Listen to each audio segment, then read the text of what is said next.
We दे रखा है जिसमें 2x2 रियल मैट्रिसेस आते हैं, और एक हमें मैट्रिक्स एम दे रखा है जो इस तरह से है 1 0 2 3। एक लीनियर ट्रांसफॉर्मेशन जो v से v पर डिफाइन है, और वो जो है एलिमेंट्स को, अपने डोमेन एलिमेंट्स को इस तरह से सेंड करता है, यानी कि A M minus M A. तो हमसे पूछा गया है कि इस लीनियर ट्रांसफॉर्मेशन की रैंक क्या होगी। लीनियर ट्रांसफॉर्मेशन की अगर हमें रैंक निकालनी है तो सबसे पहले हमें हमें उसका मैट्रिक्स रिप्रेजेंटेशन निकालना होगा, क्योंकि यहाँ पर एक मैट्रिक्स ए को यूज किया गया है। तो हम मान लेते हैं इन जनरल एक मैट्रिक्स ए है जिसके element A B C D हैं। ये इसका भी साइज हमने 2x2 लिया है, करेक्ट साइज ऑफ एम के करेक्ट साइज के लिए। अब हमें अगर इस पर हम लीनियर ट्रांसफॉर्मेशन टी ऑपरेट करते हैं तो ये किस तरह से होगा, ए बी सी डी और मैट्रिक्स एम है 1 0 2 3 माइनस 1 2 0 3 और फिर मैट्रिक्स ए, यानी कि ए बी सी डी।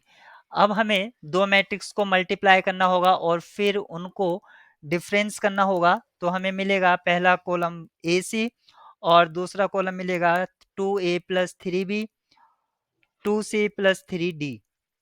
ये हमें एक मैट्रिक्स फर्स्ट से मिलेगी, और दूसरी जो मैट्रिक्स मिलेगी मल्टीप्लाई करके वो हमें मिलेगा a प्लस 2c और b प्लस 2d। दूसरी जो रो होगी वो 3c और 3d। अब इन दोनों मैट्रिक्स को हमें सब्ट्रैक्ट करना होगा, और सब्ट्रैक्ट करके हमें ये जो मैट्रिक्स है इसका रिजल्टेंट मिलता है -2c माइनस 2c, और दूसरा जो कॉलम है 2a plus 2b plus 2d। और इस तरह से हमें ये मैट्रिक्स मिल जाती है।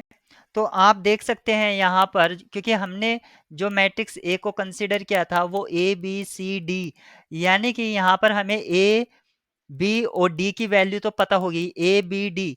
तो यानी कि इस वाले एलिमेंट की वैल्यू किसी तरह से हमें पता चल जाएगी, और यहाँ पर एक 2c है। तो दो चीजों की वैल्यू हमें एक तरह से अननोन होगी जब हम मैट्रिक्स को कंसीडर करेंगे।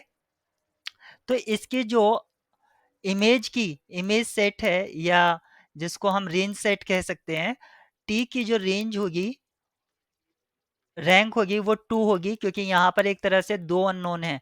एक तो सी अननोन है और एक 2a, यानी कि ए बी और डी, और जो कि यहाँ से आएगी। यानी कि इसको अगर आप x मान लें, ये अगर आप x मान लें तो आपके पास है, एक है -2c माइनस 2c x और 2c। तो यहाँ पर 2c और x एक तरह से अननोन होंगे और बाकी सारे नोन हो जाएंगे। तो रैंक 2 हो गई। रैंक नलिटी थ्योरम से हम ये जानते हैं कि ये dimension of vector space v के बराबर होगा, यानी कि 4। इस हिसाब से आपकी जो नलिटी है वो भी 2 हो जाती है। अदरवाइज आप यहाँ पर देख सकते हैं कि यहाँ पर इस मैट्रिक्स की दो नॉन जीरो रोज हैं, इसलिए इसका रैंक 2 हो जाएगा। Option C correct.